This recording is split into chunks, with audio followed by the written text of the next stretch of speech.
Hello दोस्तों, तो यार जैसा कि आप लोगों ने बोला था कि आप जितने भी अच्छे क्वेश्चंस आते हैं होली बोर्ड के लाइव मॉक के, वो आप अलग से करा दिया करो, ठीक है। तो इस वाले लाइव मॉक के कुछ क्वेश्चन, कुछ अच्छे क्वेश्चन जो मेरे को लगता है जो आपको कराने चाहिए, वो मैंने छांट के रखे हुए हैं, ठीक है।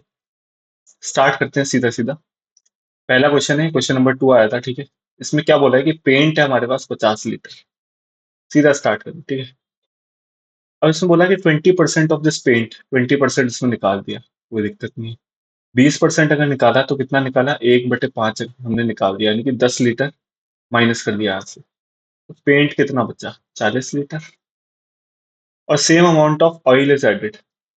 ऑयल ऐड कर दिया हमने, कितना, 10 लीटर ऑयल ऐड कर दिया, ठीक है। तो ये ऑयल हो गया इतना।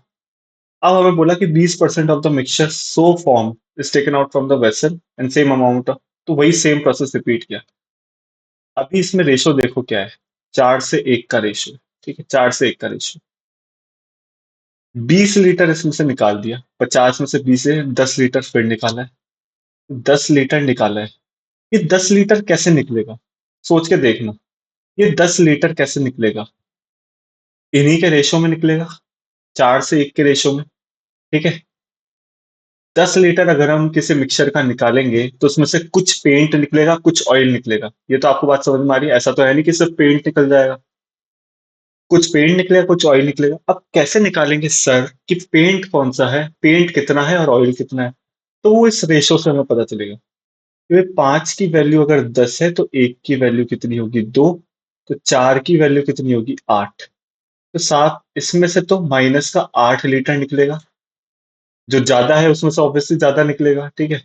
मतलब आइडियल केसेस हैं ये, वैसे तो फ्रैक्शंस में भी हो सकता है, उतना तो हम नहीं बता सकते, ठीक है। और इसमें से 1 यूनिट यानी कि 2 लीटर इसमें से निकल जाएगा। यहाँ से 8 निकला है, यहाँ से 2 निकल जाएगा, तो ये बचा 8। पर हमें बोला कि ये जो हमने 20% निकाला, यानी कि हमने टोटल कितना निकाला, टोटल तो हमने 10 लीटर ही निकाला है। तो ये 10 लीटर हमने ऑयल में ऐड कर दिया। ये 10 लीटर, एस यही तो बोला इसमें कि taken out from the vessel और same amount of oil is added, ठीक है कि जितना अमाउंट निकाला उतना ऑयल हमने ऐड कर दिया। तो अब फाइनली क्या बचा, हमारे पास पेंट बचा 32 लीटर, ऑयल बचा 18 लीटर। हमें बोला कि ये प्रोसेस एक और बार रिपीट किया गया है, एक और बार सेम चीज रिपीट की, ठीक है। तो फिर से हमने मतलब कि 10 लीटर निकाला है, ठीक है। इस 10 लीटर में से कितना क्या निकला है वो कैसे पता चलेगा, इन दोनों के रेशियो से पता चलेगा। रेशियो कितना है, 16 से 9 है, ठीक है। 16 से 9 यानी कि 16:9 ये रेशियो है। ये 10 लीटर के उसमें बटेगा तो 25 की वैल्यू 10 है, तो 1 की वैल्यू क्या है, 2/5। यहां से कितना निकलेगा, 32 माइनस 16 × 2/5, क्योंकि ये 16 ये, ठीक है। और ऑयल से कितना निकलेगा, 18 माइनस कितना निकलेगा, 18/5, क्योंकि वो 2 है। 9 9 × 2/5 कितना होता है, 18/5। इतना ही निकला। तो ये कितना बना, 32 कॉमन ले लेंगे हम, 1 - 1/5 यानी कि 4/5 पेंट, और 18 × 4/5 ये हो जाएगा ऑयल फाइनल, ठीक है। अब हमसे पूछा कि what is the ratio of amount of paint to that of oil. इनका रेशो कितना है, लेकिन हमने एक चीज नहीं की, हमने ऑयल में 10 लीटर अभी ऐड करना बाकी है। क्योंकि प्रोसेस एक और बार रिपीट हुआ है, इसमें सेम अमाउंट ऑफ ऑयल हमने ऐड किया था, यानी 10 लीटर हमने निकाला, तो 10 लीटर हमें ऐड भी करना था, ठीक है। तो 32 × 4 = 128/5, और ये कितना आ जाएगा, 50 और 72 122/5। यानी कि कितना हुआ फाइनली, पेंट कितना हुआ हमारे पास, अगर ये 5 से 5 काट दे और 2 से भी इसको काट दे, ठीक है, 128, 64 पेंट हुआ। ऑयल कितना हुआ, 61। रेशो कितना हुआ, 64 से 61। ये मेथड मैंने आपको क्यों बताया, क्योंकि कुछ लोग बोलेंगे, प्रो लोग, इनको कहते हैं प्रो लोग। प्रो लोग बोलेंगे 1 - 1/5 का क्यूब, 4/5 का क्यूब, 64/125।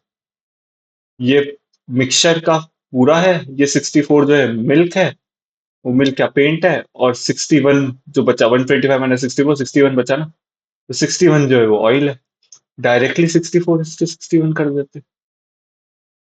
तो मैंने इतना बड़ा क्यों आप लोगों को बता रहा हूँ फालतू टाइम वेस्ट करने के लिए।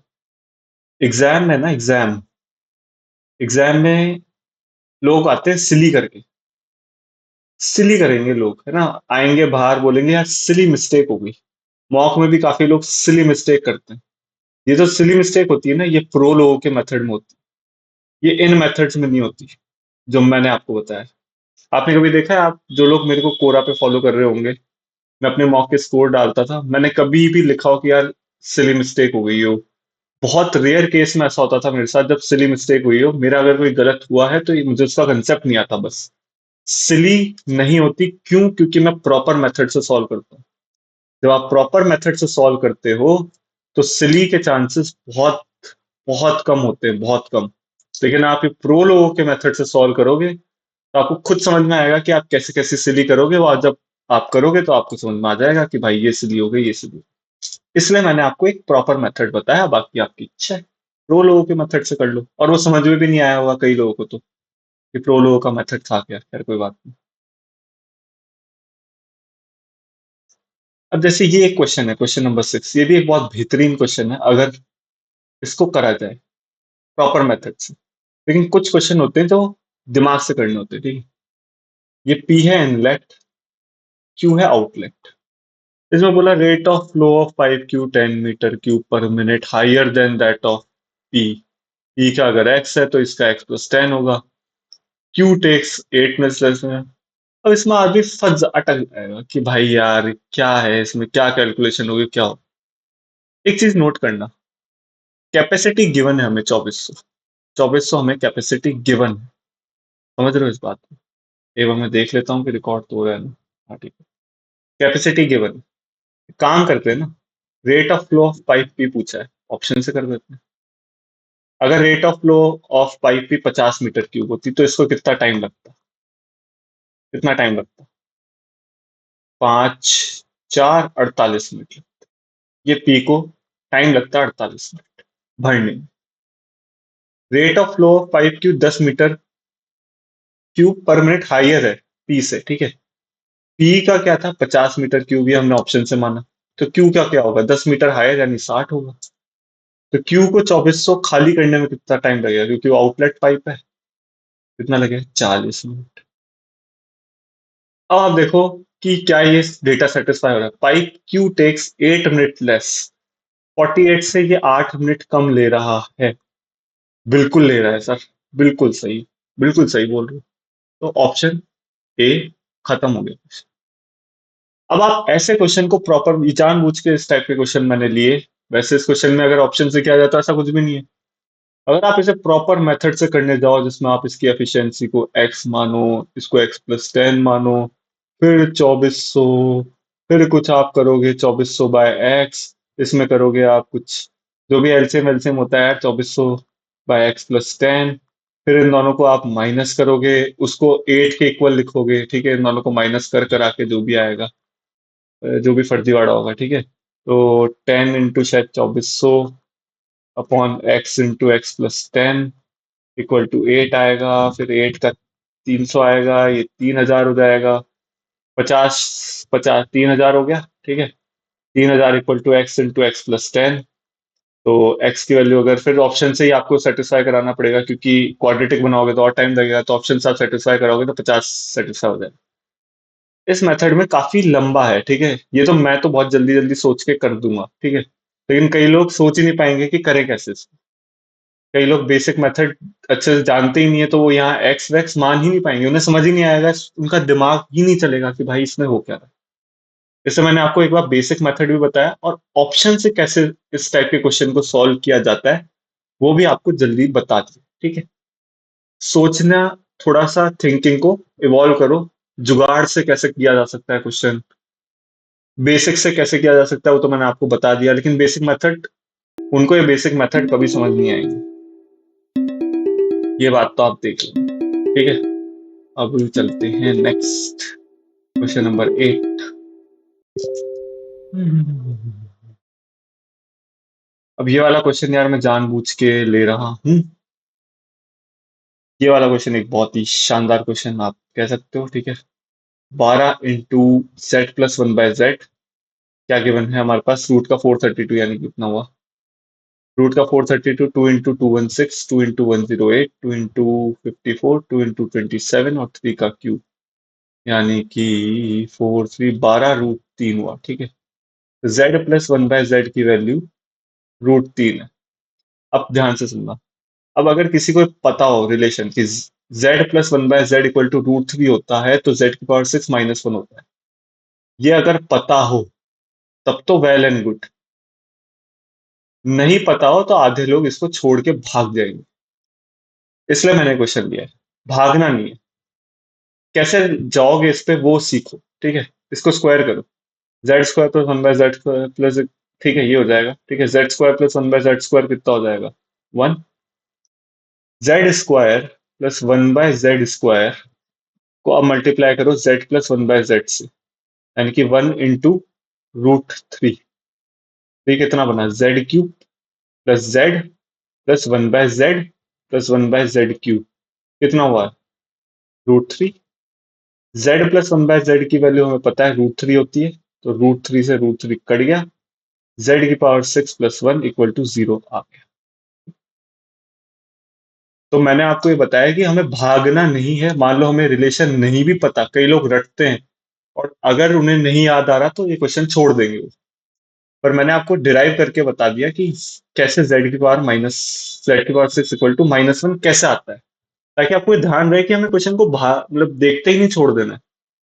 यार अब तो ये हमें आ ही नहीं रहा है, कुछ करना पड़ेगा, ठीक है। हाँ, लेकिन ये कि टाइम होना चाहिए आपके पास। अगर आप को शुरुआत में नहीं पता, आप छोड़ के आगे बढ़ जाओ, ठीक है, ये एक अलग चीज है, वो मैं मानता हूँ, ठीक है। अब यहाँ पे Z⁻6 = -1 आ गया, तो Z⁻19 को कैसे लिख सकते हैं, Z⁻6 का क्यूब इंटू जेड, और Z⁻13 को कैसे लिखेंगे, इंटू जेड, ऐसे ही लिखेंगे। तो कितना हुआ, Z⁻6 - 1 का क्यूब कितना, -1 इंटू जेड, और यहाँ पे कितना होगा, Z⁻6 की पावर 5 यानी -1 की पावर 5 इंटू जेड, तो कितना होगा ये, -1 बाय जेड। तो minus of Z+1 by Z which is equal to -√3। ये क्वेश्चन लेने का मेरा मकसद ये था कि आप यहाँ के बाद अगर आपको ये रिलेशन क्लिक ना करे तो आपको भाग नहीं जाना है। अगर आपके पास टाइम है तो आप डिराइव करने की कोशिश करो, इस टाइप से कुछ कुछ करके जुगाड़ लगाओ। आपको इतना तो क्लिक करेगा ही कि शायद इसमें शायद Z⁻³ -1 होता है, या Z⁻4 - 1, कुछ तो आपको क्लिक करेगा, ठीक है, कि ऐसा कुछ रिलेशन तो होता था। तो आपको डिराइव कर लेना है उसी समय। हाँ, पर ये है कि टाइम होना चाहिए आपके पास, that I won't deny.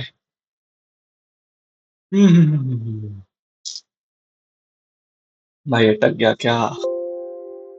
Next question पे बढ़ते हैं, क्वेश्चन नंबर 13। हाँ, ये वाला क्वेश्चन एक ठीक क्वेश्चन है, ठीक है। इसका भी रीजन बताऊंगा क्यों लिया गया है, वैसे तो इजी है। डे 1 पे 1 रुपया सेव करता है, डे 2 पे 2 रुपया, डे 3 पे 3 रुपया, ठीक है, ऐसे ऐसे डे 45 पे 45 रुपया। तो सारे डेज का मिला के कितना सेव करेगा, 1 + 2 + 3 से लेकर 45। एपी बन गई हमारी, इसका एस एन क्या होता है, 45/2, n/2 इंटू A+L, यानी कि 1 + 45, 1 + 45। एल जो है होती है लास्ट टर्म होती है, ए जो होती है वो फर्स्ट टर्म होती है, तो पता है ना, SN = n/2 into A+L। N number of terms होते हैं, A first term, L last term, ठीक है। ये एपी का फॉर्मूला है, 46 × 45/2। हमें बोला कि उसने 30% ऑफ इस डेली सेविंग, जानबूझ के क्वेश्चन दिया हुआ। कई लोग क्या करेंगे, ये सब तो वो सोचेंगे ही नहीं, ठीक है।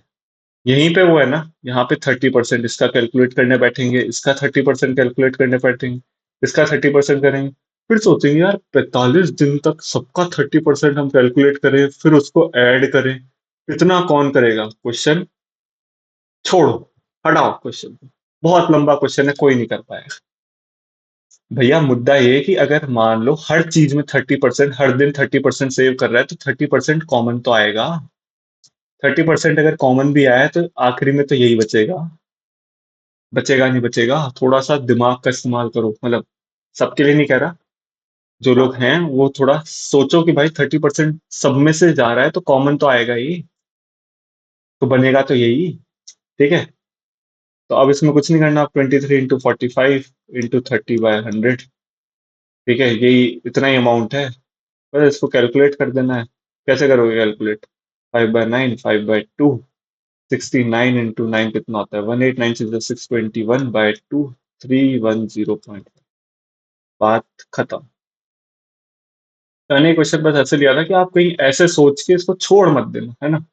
थोड़ा सा दिमाग लगाना कि अच्छा 30% डेली भी होता है तो कॉमन तो आ ही जाएगा। ठीक है, जो प्रो लोग होते हैं वो तो कर ही लेंगे। ठीक है, ये तो मैं बता रहा था कि ऐसे सोच के कहीं भाग मत जाना आप लोग। चल जाए यार, लैपटॉप क्या है यार, अटक गया भाई। तो उम्मीद करता हूँ आपको ये वाला क्वेश्चन भी समझ में आ गया होगा। क्वेश्चन नंबर 14 एक बार देख लेते हैं फटाफट से। हाँ, ये क्वेश्चन भी जानबूझ के लिया है, सिर्फ एक चीज आपको बतानी है। ठीक है, एक ट्राइंगल है एम एन पी, एन है हमारा 90 डिग्री। हमसे पूछा sine M cos P sine P cos M. कई लोग क्या करेंगे, इसे थीटा और 90 - थीटा करके करेंगे। क्यों जिंदगी में भड़क लेनी है? इसको मानो 45, इसको मानो 45। साइन एम कितना होगा? 1/√2। कॉस पे कितना होगा? 1/√2। सब कुछ 1/√2 हो जाएगा। ठीक है, तो क्या हुआ आंसर?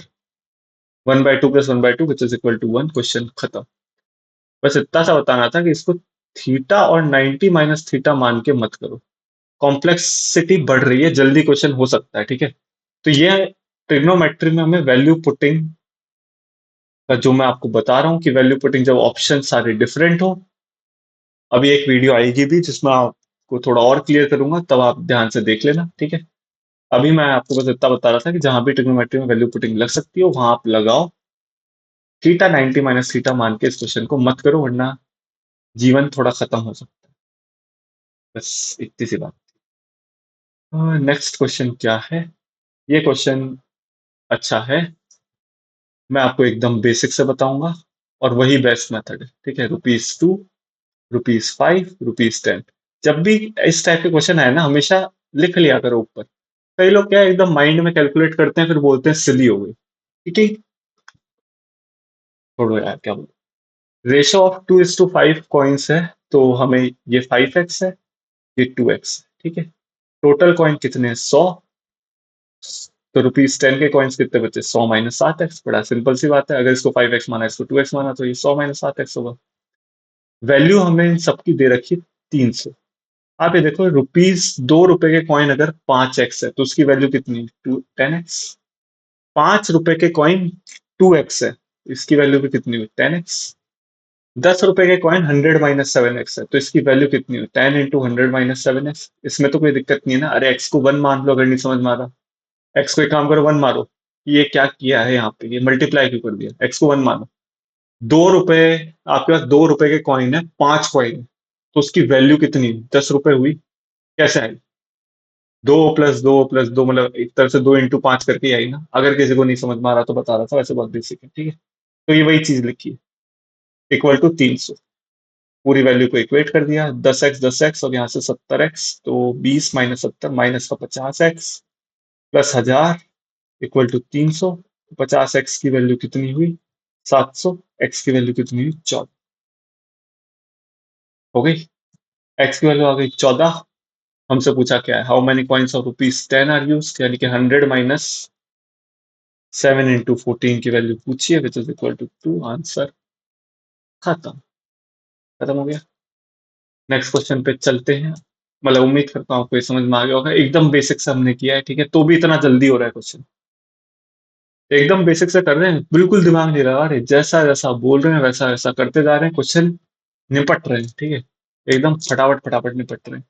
लेकिन लैपटॉप जो है ना, ये जो हैंग हो रहा है ना, इसकी तो ऐसी तैसी।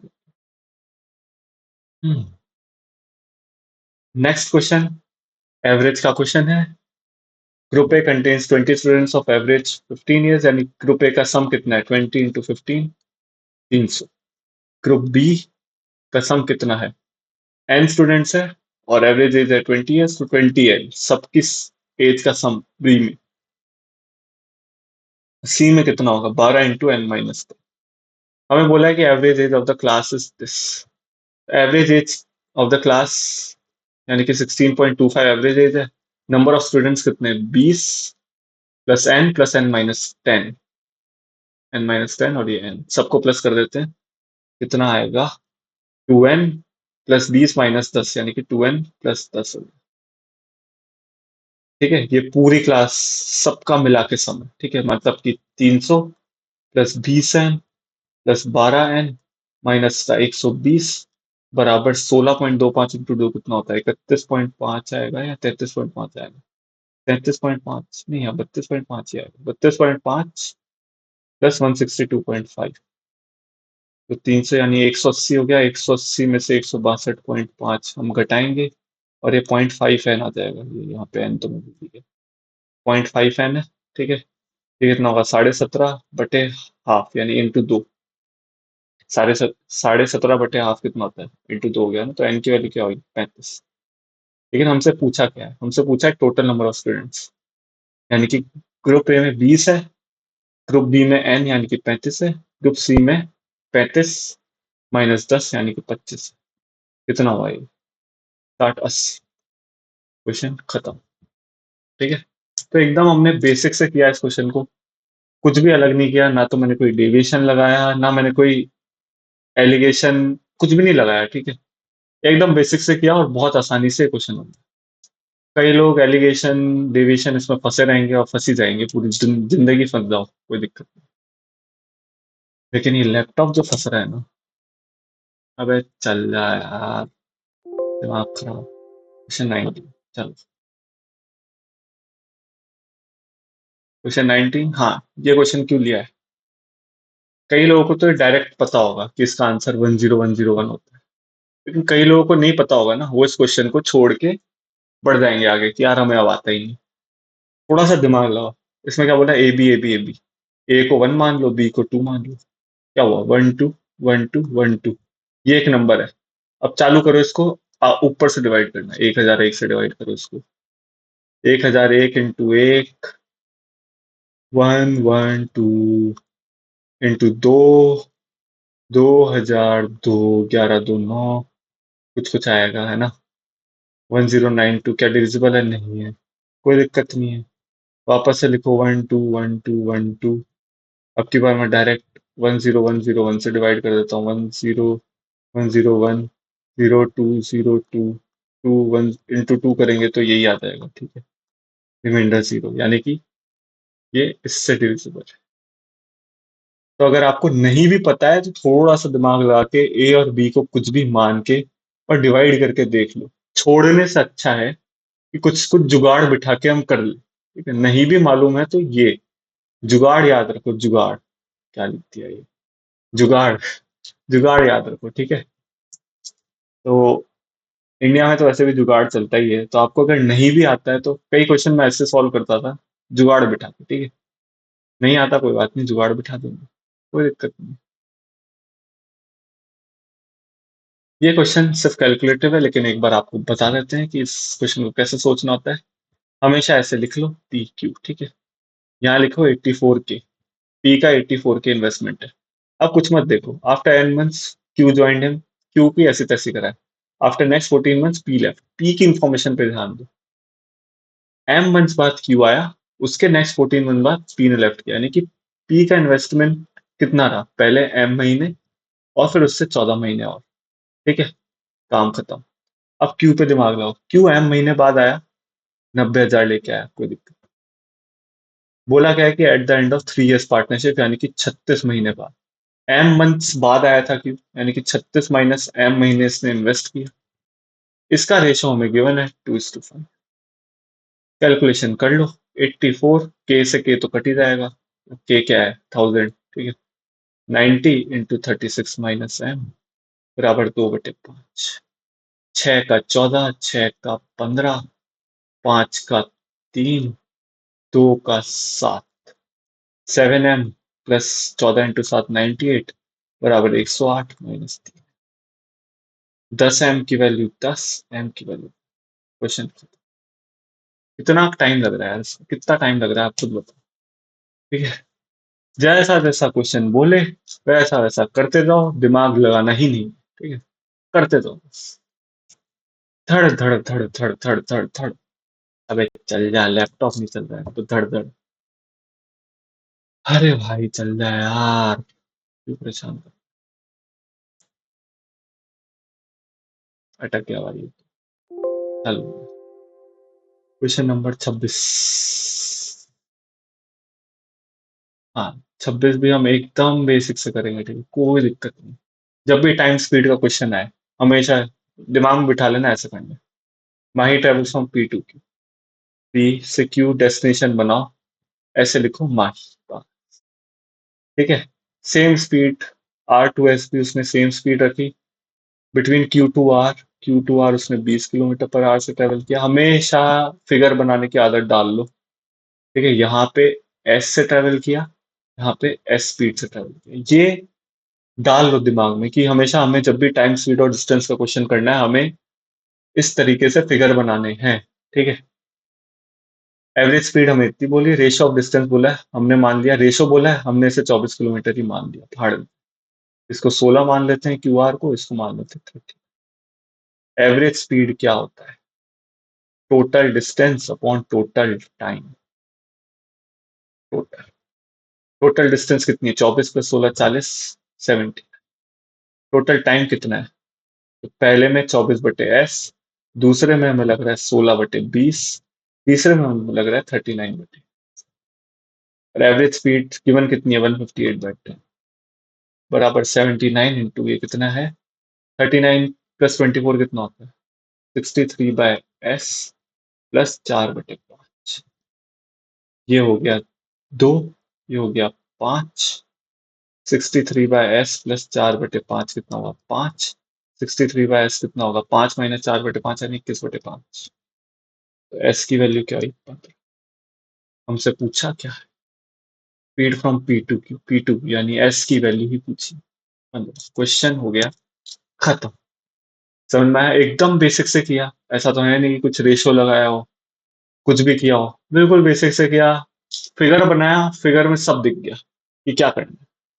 कुछ लोग क्या फिगर नहीं बनाते, उसके बाद कहीं भी अटकते हैं, तो फिर वापस से पूरा रिकॉल करना पड़ता है। इसलिए मैंने आपको बोला कि जब भी टाइम स्पीड और डिस्टेंस का क्वेश्चन आए, फिगर बनाओ, ठीक है। पुलिसमैन, थीफ, किसी का भी क्वेश्चन आए, फिगर बनाओ। फिगर बनाओगे, क्वेश्चन खत्म हो जाए। सिंपल सी बात। अब ये रीजनिंग पे चलते हैं, क्योंकि मैथ्स में इसके अलावा कोई क्वेश्चन इतने अच्छे थे नहीं। मुझे तो नहीं लगे, आप लोगों को लगे हो तो पता नहीं। रीजनिंग का ये क्वेश्चन बड़ा प्यारा है, अच्छा है, लेकिन बहुत सिंपल है। ये क्या था? ठीक।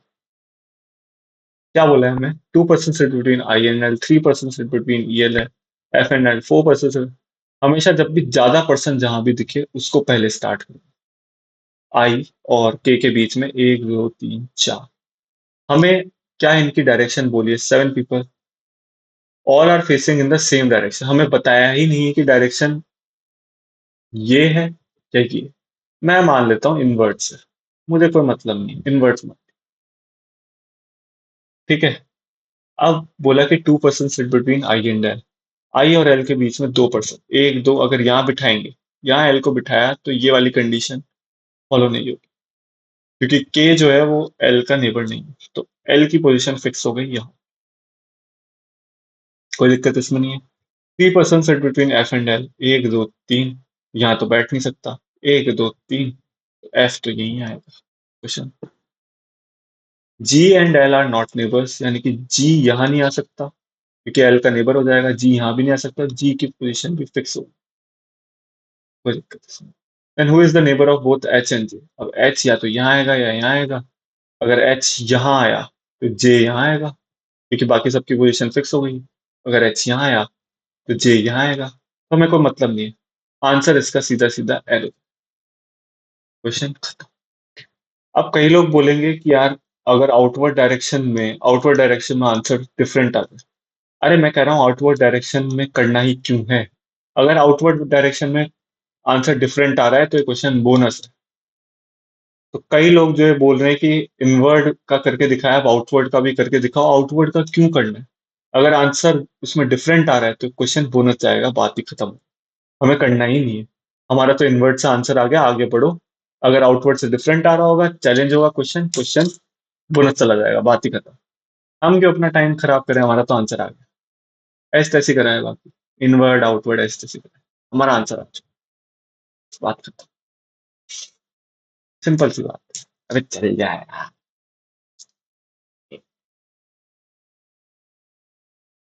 क्या है ये? चल जा।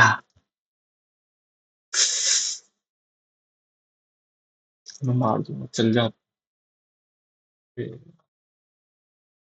सॉरी गाइस, थोड़ा सा अटक रहा है लैपटॉप। हाँ। क्वेश्चन 35। ये भी एक अच्छा क्वेश्चन है, कई लोग इसमें अटक जाते हैं, ठीक है। डिफरेंट वेट्स और हाइट्स हैं, the tallest person is the heaviest, यानी कि जो टॉल है, the one who is second tallest is second heavy, यानी टॉलेस्ट की जो रैंकिंग है वही हैवीएस्ट की भी रैंकिंग होगी, सीधी सीधी सी बात है। इन क्वेश्चन को कैसे करना होता है हमेशा ध्यान रखना, एम इज हैवियर देन 2%। सबसे पहले 5% गिवन है, 1 2 3 4 5, ये बना लो, तुरंत बना लो, 5% गिवन है, ये बना लो।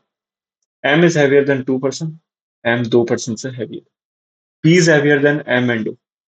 तो अब हमें ओ का नहीं पता ना उसका पता है, मान लो, तो देख लेंगे, बाद में देख लेंगे। देखते हैं कि यहाँ पे क्या हो रहा है। N is shorter than M but not the lightest, यानी कि एन जो है वो शॉर्टर है एम से और लाइटेस्ट नहीं है। लाइटेस्ट यानी कि जो टॉलेस्ट की रैंकिंग है वही लाइटेस्ट की है, मतलब शॉर्टेस्ट भी नहीं होगा, लाइटेस्ट नहीं है तो शॉर्टेस्ट भी नहीं होगा, मतलब यही तो बात हुई, हमने बोला ना टॉल और हाइट सेम है, ठीक। तो एन की पोजीशन फिक्स हो गई, Q is taller than O and N. अब हमें कुछ नहीं पता, क्यू यहाँ भी हो सकता है, क्यू यहाँ भी हो सकता है, क्योंकि ओ यहाँ भी हो सकता है, ठीक है। क्यू ओ यहाँ हुआ, ओ यहाँ हुआ, कहीं भी हो सकता है, ठीक है। और नहीं, इससे हमें पता चल रहा है कि P is heavier than M and O, तो पी यहाँ भी हो सकता है, पी यहाँ भी हो सकता है, क्योंकि ओ की पोजीशन भी अभी फिक्स नहीं है, कुछ भी नहीं पता। ना क्यू की पोजीशन फिक्स है, तीनों की पोजीशन पी एम और ओ किसी की भी फिक्स नहीं है। इसलिए इसका आंसर ये था कि टुगेदर, दोनों स्टेटमेंट टुगेदर सफिशिएंट नहीं है इसको बताने के लिए कि कौन हैवीएस्ट। किसी की पोजीशन फिक्स ही नहीं है, पी यहाँ भी हो सकता है, पी यहाँ भी हो सकता है। अब कई लोग बोलेंगे कि सर आप तो पी को यहाँ फिक्स कर दो तो क्यू यहाँ हो जाएगा, ओ यहाँ हो जाएगा, हो गया पी हैवीएस्ट हो गया। अब क्यू बे, मैं क्यू को यहाँ फिक्स कर देता हूँ, पी को यहाँ फिक्स कर दो, अब बता कौन हैवीएस्ट है? अब बताओ कौन हैवीएस्ट।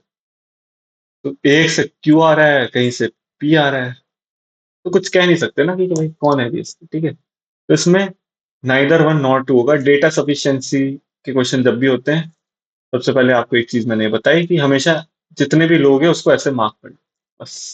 सबसे पहला काम यही करना है आपको, जितने लोग हैं टेस्ट बना, सिंपल। अबे चल जाए, चल जाओ। हाँ चलेगा चलेगा चलेगा, पहले थोड़ा जल्दी चल रहा था, अब और धीरे हो गया है। वैसे भी अब लास्ट क्वेश्चन है, ठीक है। This is the last question, जो कि मुझे लगता है कि आप लोगों को बताना चाहिए, ठीक है। इसमें एच रिलेटेड टू एस पूछा है। पहले क्या बोला है, के is the sister of S, कोई दिक्कत इसमें नहीं है। के is the spouse of Q. अब हमें के पे फोकस करना है, यहाँ पे क्या एच और क्यू की बात हो रही है, दोनों हमें पता ही नहीं कौन, तो हम पहले यहाँ पे फोकस करेंगे, के is the spouse of Q. के हमें पता है सिस्टर है, तो क्यू जो होगा वो मेल होगा। H is the mother in law of, H जो है mother, H related to S पता चल रहा है, बिल्कुल। K is the sister of H, यानी कि एच मदर है। हमें नहीं पता एच का जेंडर क्या है, उससे फर्क भी नहीं पड़ रहा, हमें तो एच का पता है।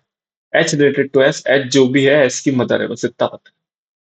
तो स्टेटमेंट वन तो सेटिस्फाई करना है, स्टेटमेंट टू अलग से देख लेते हैं। H is married to C, हमें नहीं पता अभी जेंडर क्या है। C is the father, C is the father, तो यानी कि एच मदर होगी।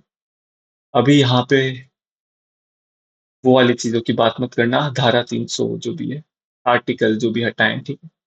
अगर ये फादर है तो मदर होगी। ठीक है, C is the father of S and G, ठीक। K is the sister of G, K is the sister of G. H related to S, H हमें नहीं पता इसका जेंडर क्या, फर्क भी नहीं पड़ रहा, एच जो है वो मदर है, यानी कि ये भी सही। तो आइदर वन और टू अलोन इज सफिशिएंट। दोनों में से कोई सा भी, किसी से भी आंसर आता है तो आइदर वन और टू ऑफ सच। ठीक है। तो मैंने मतलब अच्छे क्वेश्चंस आपको करा दिए। आई होप आपके लिए वीडियो हेल्पफुल रही होगी, और जो लोग बार बार कह रहे थे कि यार आप एक बार सॉल्व करके भी बता दिया करें, ट्राई किया अब मैंने। ठीक है, देखते हैं अब आप लोगों को कितना समझ में आता है। बाय बाय गाइस, मिलते हैं नेक्स्ट वीडियो में। Take care.